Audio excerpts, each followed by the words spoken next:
आप भी बड़े कंफ्यूज होंगे कि ये टाइम कौन सा चल रहा है, क्या ये सही टाइम है इस वक्त स्टॉक्स को खरीदने का, या फिर जो हमारे पास होल्डिंग्स है उन्हें हम बेच दें।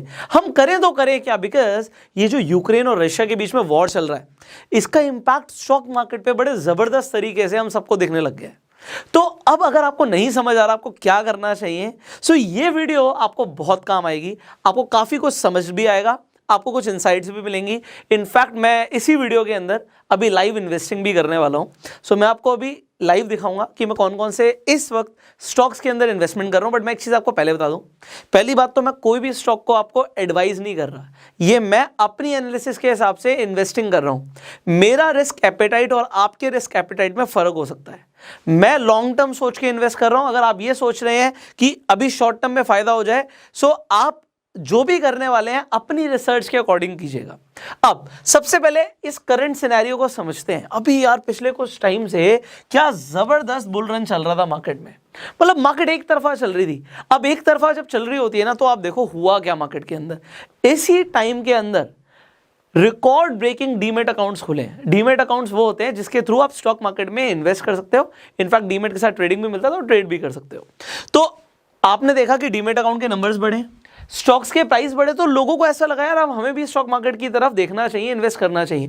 बट अगर आप स्टॉक मार्केट पे जब बुल रन चल रहा होता है, अब हमें किसी को भी नहीं पता कि ये जो बुल रन चल रहा है इसकी पीक क्या है, बट अगर पहले का टाइम देखो और उसके अकॉर्डिंग एनालिसिस करो कि अगर आप स्टॉक मार्केट की जब बुल रन का पीक चल रहा है तब इन्वेस्टिंग करते हो, तो एक सिंपल से आंकड़े मैं आपको बताता हूं। सन 2000 के अंदर जब बुल रन चल रहा था, अगर आपने बुल रन की पीक पे इन्वेस्ट किया होता तो आपको 4 साल लग जाते, 2004 तक आप आ जाते, 4 साल वेट करना पड़ता जिस प्राइस पर आपने स्टॉक्स को खरीदा था वही प्राइस वापस आने में। मतलब 4 साल के लिए कौन सा टाइम चला, बियर मार्केट रहा, बियर रहा, बीच में साइडवेज रहा। बट इसका मतलब क्या है कि पीक जो है वो दोबारा टच नहीं हुई। तो अभी जो 2021 के अंदर आपने प्राइस मूवमेंट्स देखे हैं, हमें नहीं पता कि वो कितने टाइम तक अभी बुल रन चलेगा या इसके बाद बियर मार्केट आएगा। Nobody can predict the market. So हम प्रेडिक्ट कर भी नहीं रहे। हम कर क्या रहे हैं मैं आपको वो बताऊंगा, जरूर बताऊंगा। अब पहली बात तो ये है कि अब जो ये यूक्रेन और रशिया का वॉर चल रहा है, आपको एक चीज बताता हूं कि हर चीज का, हर न्यूज का इंपैक्ट पड़ता है स्टॉक्स के प्राइसेस पे, ये आप समझ चुके हैं। बट एक चीज आपको और समझनी है कि स्टॉक मार्केट को ना करेक्ट होने के लिए बहाना चाहिए। काफी टाइम से ना बहाना नहीं मिल रहा था, मार्केट एक तरफ चल रही थी। तो अब चाहे ये यूक्रेन रशिया का वॉर ले लीजिए या कोई और इंसिडेंट भी हो जाता, करेक्शन के लिए बहाना चाहिए होता है। क्यों? क्योंकि दोबारा से भी तो इन्वेस्टमेंट डालनी है। आप समझो अब चल क्या रहा है कि जो फॉरेन इंस्टीट्यूशनल इन्वेस्टर्स हैं, FII, सबसे पहले तो ये स्टॉक मार्केट से जो इन्होंने पैसा डाला हुआ है वो निकाल रहे हैं। इंडिया से अभी तक इतना नहीं निकाला है। क्यों नहीं निकाला? क्योंकि इंडिया के ऊपर डायरेक्टली बहुत बड़ा असर नहीं है यूक्रेन और रशिया के वॉर का, बट पड़ रहा है, इनडायरेक्टली पड़ रहा है। जैसे कि अब जो पेट्रोलियम प्रोडक्ट्स हैं, पेट्रोलियम प्रोडक्ट्स जो रशिया सप्लाई कर रहा था ऑल ओवर वर्ल्ड को, इंडिया भी इंपोर्ट करता था, तो अब उसके इंपोर्ट पे फर्क पड़ेगा। क्योंकि फर्क पड़ेगा तो अगर पेट्रोलियम प्रोडक्ट्स कम होंगे, तो जैसे कि जो कंपनीज पेट्रोलियम प्रोडक्ट्स को यूज करती हैं, जैसे कि पेंट इंडस्ट्री यूज करती है, अब पेंट के अंदर सबसे बड़ा नाम एशियन पेंट्स एग्जांपल, उसको फर्क पड़ेगा, उसकी प्रोडक्शन पे फर्क पड़ेगा। अगर रॉ मटेरियल कम होगा तो उसके प्राइस बढ़ जाएंगे। जब रॉ मटेरियल के प्राइस बढ़ेंगे तो एंड प्रोडक्ट के प्राइस बढ़ेंगे। तो लोग ये ऐसा अभी से अज्यूम करके चल रहे हैं कि कल को अगर प्राइस पेंट का महंगा हो जाएगा तो लोग कम खरीदेंगे। कम खरीदने की वजह से और कॉस्टिंग क्योंकि बढ़ जाएगी, इसकी वजह से एशियन पेंट्स के मुनाफे कम होंगे, और क्योंकि मुनाफा कम होगा इसकी वजह से आज ही स्टॉक्स के प्राइस पे आपने देखा, एग्जांपल के लिए आज की रेट में 5% से ज्यादा एशियन पेंट्स का स्टॉक टूट गया। इसके साथ साथ भी जो आप ओवरऑल मार्केट में भी देख रहे हैं कि मार्केट नीचे जा रही है, उसका एक रीजन मैंने आपको बताया कि FII पैसा निकाल रहे हैं, बट इंडियन स्टॉक मार्केट से कंपैरेटिवली उतना नहीं निकाला है। बिकॉज पिछले कुछ टाइम से देखिए जो बेस्ट परफॉर्मिंग मार्केट रही है वो इंडियन स्टॉक मार्केट रही है। इसके बाद रशिया की मार्केट थी, उसके बाद ब्राजील की मार्केट थी। तो अगर फॉरेन इंस्टीट्यूशनल इन्वेस्टर्स देख रहे हैं कि भैया हमें पैसा लगाना है, तो हमें ऐसी मार्केट में लगाना है जो इस वक्त ग्रो कर रही हो। ऐसा नहीं है कि सिर्फ प्राइस बढ़ते गए हैं, कंपनीज के प्रॉफिट्स भी बढ़े हैं। इसकी वजह से आपने देखा है कि प्राइस डेफिनेटली स्टॉक्स का बढ़ा है। अब जो कंपनी अच्छा करेगी उसका तो डेफिनेटली स्टॉक प्राइस बढ़ना है। अब जो हम इस डिप को देख रहे हैं, ये डिप हो सकता है आपको लगे कि डिप आई और उसके बाद बाउंस बैक कर जाएगी मार्केट, और हो सकता है यहां से एक बियर मार्केट भी शुरू हो जाए। Nobody knows, but I just know one thing कि हमें ना स्टॉक में पैसा नहीं लगाना। आपको मैं एक रूल बता रहा हूं, ये मेरा अपना इन्वेस्टिंग का रूल है कि मैं स्टॉक्स के अंदर पैसा नहीं लगाता, मैं लगाता हूं बिजनेस के अंदर पैसा। जो बिजनेस मुझे समझ आता है मैं उस बिजनेस के अंदर पैसा लगाना सही समझता हूं। एंड यही अप्रोच मैं आपको बोलूंगा कि आप लोग भी फॉलो करें कि स्टॉक्स के अंदर पैसा लगाएं ना, बिजनेस के अंदर पैसा लगाएं। एग्जांपल के लिए अगर आप ये देखते हैं, अगर आप सिर्फ डिप्स को फॉलो करते हैं, तो मान लीजिए कोई स्टॉक प्राइस 100 रुपए का है, अब वो 100 रुपए का अभी करेक्ट होके 80 रुपए पे आ जाता है, तो आप क्या करोगे? आप देखोगे यार ये तो काफी टाइम से 100 पे चल रहा था, 80 पे आ गया, खरीद लेते हैं। मेरे हिसाब से this is not a right approach. क्यों? क्योंकि हो सकता है इसके बाद आपको 80 के बाद देखिए वो 60 पे आ गया। अब कुछ लोग 60 पे भी इन्वेस्ट कर देंगे, buying every dip, this is not right.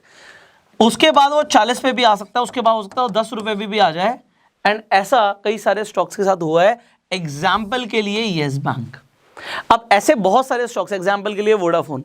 तो आप अगर डिप्स पे खरीदते जाओगे तो अपना नुकसान कर लोगे। यहां पे अभी हम टेक्निकल एनालिसिस की बात नहीं कर रहे, हम एक और चीज की बात कर रहे हैं जिसे हम फंडामेंटल एनालिसिस भी बोलते हैं, कि भैया मैं स्टॉक्स के प्राइस को देख के पैसे नहीं लगाने वाला। सबसे पहले मैं बिजनेस को देखूंगा और मैं ये देखूंगा क्या मुझे बिजनेस समझ आ रहा है। दूसरी चीज, मैं जिन कंपनीज में पैसा लगा रहा हूं वो फंडामेंटली कैसी हैं, वो लगातार कैसा परफॉर्म कर रही हैं, उन कंपनीज के ऊपर डेट कितना है। मैंने आपको फंडामेंटल एनालिसिस सिखाई भी हुई है, आई बटन पे जाके लिंक है, आप पूरी प्लेलिस्ट देख सकते हैं। मैंने फंडामेंटल एनालिसिस के ऊपर पूरी प्लेलिस्ट बनाई हुई है जिसमें कंपनी की वैल्यूएशन निकालने से लेके कंपनी का P ratio, you will get to learn about so many things. So अभी आपको सबसे पहले एक चीज मैंने बताई, जो हमने लिखा ना बाइंग द डिप, मैं आपको सबसे पहले बता रहा हूं, do not buy the dip, do not buy in dips looking at stock price। पूरी बात यह है looking at stock price। आप अगर डिप में इन्वेस्ट कर रहे हैं तो स्टॉक प्राइस को देख के इन्वेस्ट नहीं करेंगे, आप बिजनेस को देख के इन्वेस्ट करेंगे कि यार इस वक्त इस कंपनी की जो वैल्यूएशन है, वैल्यूएशन कम आ रही है according to the stock price, और वो आप देख सकते हैं। मैंने आपको फंडामेंटल एनालिसिस सिखाई हुई है। अगर आप ये चीज समझेंगे तो आप बिजनेस को तब खरीदेंगे जब आप देखेंगे जो प्राइस है वो वैल्यूएशन से कम पर है। अब यहां पे आपको एक चीज तो समझ आ गई कि आप डिप्स में इन्वेस्ट नहीं करेंगे सिर्फ स्टॉक प्राइस को देख के, बट आप डिप में इन्वेस्ट कर सकते हैं बिजनेस को देख के कि भैया वैल्यूएशन कम आ रही है, आपको दिख रहा है कि आप पी रेशियो ठीक है, मतलब प्राइस टू अर्निंग रेशियो ठीक है, and you can do a lot of fundamental analysis for this. So this is just one point. Second point, आपको यहां पे समझना है कि जब डिप्स आती हैं मार्केट में, अगर लगता है आपको करेक्शन आ रही है या इनफैक्ट बियर मार्केट भी हो सकता है चल रही हो, तो आपको अपना सारा पैसा 100% पैसा एक बार में नहीं लगाना। मान लेते हैं आपके पास 1 करोड़ रुपए है, तो आपको दिखा यार जो आपका फेवरेट स्टॉक है पिछले कुछ टाइम के अंदर एग्जांपल के लिए 10% टूट गया, और 10% के हिसाब से आपको लग रहा है अब इसका पी रेशियो ठीक है, आप यहां पे राइट टाइम हो सकता है एंटर करने का, यहां से हो सकता है बाउंस बैक करे, और आप सोच क्या रहे हो, आप लॉन्ग टर्म सोच रहे हो, क्या आप अपना 1 करोड़ का 1 करोड़ लगा दोगे? द आंसर इज नो, क्योंकि हो सकता है उसके बाद वो और 10% टूट जाए, तब क्या करोगे? तब आपके पास दोबारा दूसरी डिप खरीदने के लिए पैसे नहीं है। पहली बात तो हम डिप सिर्फ स्टॉक प्राइस को देख के नहीं खरीद रहे, हम बिजनेस को देख के खरीद रहे हैं। अगर हमें बिजनेस समझ आता है तो हम पैसा लगाएंगे, वरना 5000 कंपनीज हैं भाई, बहुत सारी कंपनीज का आपको नाम भी नहीं पता, तो सिर्फ स्टॉक प्राइस देखोगे तो फिर आप फेल हो सकते हो, फिर आपको बहुत ज़्यादा प्रॉफिट्स नहीं होंगे।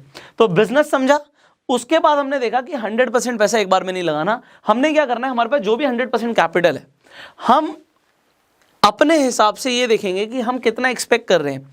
अगर मार्केट में एक बड़ा क्रैश आया है तो मैं ज़्यादा से ज़्यादा अपना 20% पैसा पहले निकालूंगा और इसे 5 पार्ट्स में डिवाइड कर दूंगा।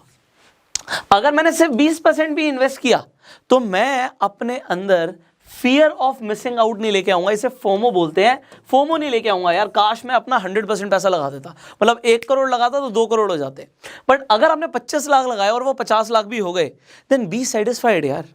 आप समझ रहे हो, वो आपको फोमो क्रिएट नहीं करना, क्योंकि आप अपने रूल्स के अकॉर्डिंग चलोगे। आप ट्रेड करने से पहले और इनफैक्ट इन्वेस्ट करने से पहले भी एक प्लान बनाइए, एंड उसके बाद ट्रेड योर प्लान। समझ रहे हैं? Plan your trade and trade your plan, याद रखना है ये। सो यहाँ पे एडिटर लिख देगा आपके लिए, आपको याद रहेगा कि plan your trade and trade your plan, you have to remember this. And जो कंसेप्ट यहाँ पर है कि एक बार में हर डिप पे 100% कैपिटल नहीं लगानी। अब हम शुरू करते हैं, मैं आपको एग्जैक्टली दिखाता हूँ कि आज हम इन्वेस्ट करने वाले हैं। सो हम बहुत बड़ा अमाउंट तो नहीं, सिर्फ 10 लाख रुपये आपके सामने इन्वेस्ट करके दिखाएंगे, क्योंकि अभी इसी सिनेरियो के अंदर मैंने लगभग 50 लाख रुपए और इन्वेस्ट किया है एंड मेरे पास अभी भी काफ़ी अच्छा कैपिटल है इन्वेस्ट करने के लिए। मतलब अगर मैं आपको बता रहा हूँ 20% का मैं खुद रूल दे रहा हूँ, तो I am investing even less than 20% in this dip right now. तो यहाँ पे मैं अपने फ़ोन की स्क्रीन रिकॉर्डिंग ऑन कर देता हूँ सो दैट आप लोग देख भी पाएंगे। तो यहाँ पे हम सबसे पहले ट्रिंकर एप्लीकेशन पे जाएंगे। सो मैं ट्रिंकर पे क्यों आया हूँ मैं आपको बता देता हूँ, बिकॉज वैसे तो मैं कोई भी एडवाइस नहीं करता हूँ आपको, ना कोई टिप देता हूँ, ना कोई रिकमेंडेशन देता हूँ, बट अगर आपको देखना है एक सोशल प्लेटफॉर्म पे कि कहाँ पे मैं इन्वेस्टमेंट कर रहा हूँ, तो आप जब ट्रिंकर एप्लीकेशन पे जाके साइन अप करेंगे, डिस्क्रिप्शन कमेंट बॉक्स में लिंक है, सो दैट आप मेरा पोर्टफोलियो भी देख पाएंगे एंड आप बहुत सारे और इन्वेस्टर्स का भी पोर्टफोलियो देख पाएंगे। तो यहाँ पे हम वॉच लिस्ट पे आ जाते हैं। यहाँ पे ऑलरेडी 3 स्टॉक्स हैं मेरी वॉच लिस्ट में, एक एशियन पेंट्स है, एक अंबुजा सीमेंट है, एक भारतीय एयरटेल है। अगर अंबुजा सीमेंट देखें 302 पे चल रहा है, एशियन पेंट्स 3030 पे चल रहा है एंड भारतीय एयरटेल 671 पर चल रहा है। अब हम इन तीनों स्टॉक्स में इन्वेस्टमेंट करने वाले हैं। सो एशियन पेंट्स के अंदर मैं यहाँ पे बाय पे जाता हूँ। अभी हम एक मार्केट ऑर्डर प्लेस करने वाले हैं। यहाँ पे मैं 100 शेयर्स ले लेता हूँ, तो तकरीबन 3 लाख रुपए के आसपास की इन्वेस्टमेंट हो गई। मैं जैसे ही बाय पे क्लिक करूँगा, ये यहाँ पे होगा क्या कि स्मॉल केस के थ्रू मुझे अपना ब्रोकर कनेक्ट करना है। सो मेरे पास ऑलमोस्ट सब पे अकाउंट है, तो आपके पास जैसे अपस्टॉक्स पे अकाउंट है या 5 पैसा पे अकाउंट है या एंजल वन में अकाउंट है, आप किसी पर भी क्लिक कर सकते हो। सो एग्जांपल के लिए मैं यहाँ पे ग्रो पे क्लिक कर देता हूँ एंड ट्रिंकर जो है मेरा जो ब्रोकर है उसे लिंक कर देगा। यहाँ पे आपके पास फंड्स होने चाहिए। एग्जाम्पल आप अपस्टॉक्स के थ्रू करने वाले हैं, तो अपस्टॉक्स में आपको फंड रखने पड़ेंगे। यहाँ पे हम कंटिन्यू कर देते हैं, मैं जल्दी से लॉग इन कर लेता हूँ। तो यहाँ पर आप देख सकते हैं कि लिंक हो चुका है। इसके बाद यहाँ पे रिव्यू, जो मेरा अभी फंड्स रिक्वायर्ड हैं, मैं रिव्यू करूँगा एंड उसके बाद प्लेस ऑर्डर कर दूंगा। कंफर्म करते ही, क्योंकि मैंने मार्केट ऑर्डर प्लेस किया है, इमीडिएटली मेरी इन्वेस्टमेंट यहाँ पे हो जाएगी। सो ये मेरी एक पहली इन्वेस्टमेंट है जो मैंने आपके सामने अभी 3 लाख रुपए की करी। बाकी की भी हम यहाँ पे इन्वेस्टमेंट करने वाले हैं, तकरीबन 7 लाख रुपए की। सो ये मेरा एक ऑर्डर प्लेस हो गया है। हम दोबारा से यहाँ पे रिडायरेक्ट हो जाएंगे। Successfully executed if you can see. So मैंने क्लिक हियर किया, रिडायरेक्ट हो गए। अब हम ट्रिंकर पर आ चुके हैं। इसके बाद हम अंबुजा सीमेंट पे जाते हैं। This is my next stock. इसमें भी मैं तकरीबन यहाँ पे 1000 क्वांटिटी खरीदने वाला हूँ। तो अगेन यू कैन सी कि 3 लाख रुपए का आ गया प्राइस। तो यहाँ पे हम मार्केट ऑर्डर लगाने वाले हैं। अगेन मैं बाय पे क्लिक करूँगा। आप चाहें तो लिमिट ऑर्डर लगा सकते हैं, बट क्योंकि आप ये कह सकते हो कि मैं एजुकेशनल पर्पज़ के लिए भी बना रहा हूँ वीडियो, तो मैं आपके सामने अभी के अभी खरीद कर दिखा रहा हूँ आपको। अगेन ये मेरे से पूछ रहा था कि आप ब्रोकर कनेक्ट कर सकते हैं। सो मैंने यहाँ पे अपना ब्रोकर कनेक्ट कर दिया है। मैं रिव्यू पे जाऊँगा, मैं प्लेस ऑर्डर पे क्लिक करूँगा, कंफर्म ऑर्डर पे क्लिक करूँगा। दैट्स इट, मेरा सेकंड ऑर्डर प्लेस हो चुका है। सो आप लोगों को इतना नहीं करना पड़ेगा। अगर आप प्लेस करना चाहते हैं तो आप सिंपली यहाँ पे जो मेरे पोर्टफोलियो पे जाएंगे उसके थ्रू भी आप इन्वेस्टमेंट कर सकते हैं। This is one of the way, but ultimately अपनी रिसर्च के बाद ही इन्वेस्ट कीजिएगा। सो ये जो भी मैंने यहाँ पे अभी आज इन्वेस्टमेंट कर रहे हैं, definitely we are buying the dip, but ये तीनों जो कंपनीज हैं इनके बिजनेस पे मैं भरोसा करता हूँ, इसलिए मैं इन्वेस्टिंग कर रहा हूँ। तो अब हम आ जाते हैं अपने फाइनल स्टॉक पे, जो कि है भारतीय एयरटेल। हम इसे बाय करने वाले हैं। मैं बाय पे क्लिक कर देता हूँ। मार्केट ऑर्डर प्लेस कर रहे हैं, तो तकरीबन हम यहाँ पे 674 का शेयर चल रहा है, तो 570 क्वांटिटी ले लेते हैं। तो 384 आपको दिख रहा है, ऑलमोस्ट 3,80,000 के आसपास, 4 लाख रुपए के आसपास अमाउंट हो गया, जो कि हमें इन्वेस्ट करना है। यहाँ पे मैं बाय करता हूँ। सो अभी मेरे ब्रोकर से कनेक्ट कर रहा है। अगेन आप जो एक बार ब्रोकर कनेक्ट कर देंगे, आपको बार बार नहीं करना पड़ेगा लॉगिन। तो एक बार लॉगिन अगर आपने ट्रिंकर के थ्रू कर दिया, सो वो ऑटोमेटिकली आपका रीडायरेक्ट कर देगा। अब जैसे यहाँ पे कर दिया, मैं रिव्यू पे क्लिक करूँगा एंड जैसे ही मैं प्लेस ऑर्डर पे क्लिक करूँगा, कंफर्म पे क्लिक करूँगा, डन। अब ये मैंने डन कर दिया यहाँ पे। अब जो मैंने यहाँ पे डन किया है, अभी आपने देखा तकरीबन 10 लाख रुपए के आसपास की इन्वेस्टमेंट हो गई है। एक चीज़ और है, मैंने जैसे बोला कि एजुकेशनल पर्पज़ के लिए वीडियो है, तो अगर मैं खुद से इन्वेस्टिंग करता तो थोड़ा सा होता है लिमिट ऑर्डर्स प्लेस करता। यहाँ पे आपको दिखाना था इमीडिएटली, तो मैंने यहाँ पे मार्केट ऑर्डर्स प्लेस करे हैं। सो आप चाहें तो लिमिट ऑर्डर प्लेस कर सकते हैं, दैट्स योर चॉइस।